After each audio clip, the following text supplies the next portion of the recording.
Dragonborn is the first downloadable add-on for Skyrim that actually feels like Skyrim, where Dawnguard hitched its wagon to a set of transformation mechanics that ultimately robbed your character of its identity. Dragonborn embraces the reason we play Bethesda games in the first place.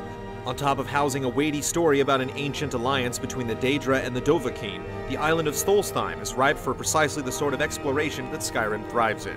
Your reward for seeing through the main quest is a feature that ought to be way cooler than it actually is: the ability to charm and ride dragons. It's a good thing that the journey itself is ultimately worth it. Your sojourn to Solstheim begins unceremoniously. You're attacked by a group of cultists wearing funny masks and carrying a cryptic note. Following it leads you to Raven Rock, Solstheim's primary seaport, and a town undergoing some true weirdness. Those fond of Morrowind will appreciate the dark elf architecture.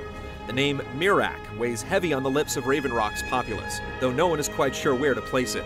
Funny thing though, many of the inhabitants report odd nightmares about toiling away at ominous religious sites. Turns out there's just one past the town square.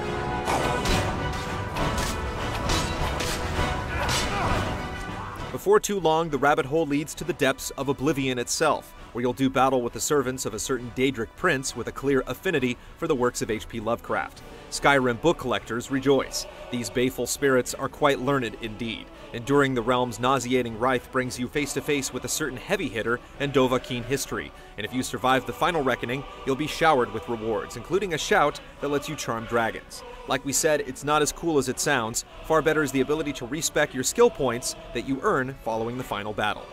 Charming a dragon involves just shouting at it, at which point it becomes docile and allows you to climb on its back.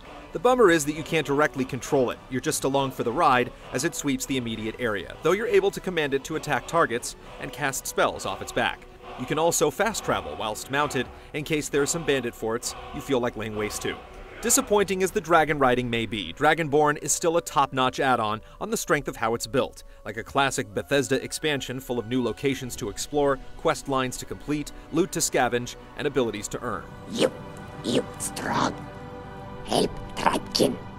Solstheim may be an island, but it's no mere speck on the map.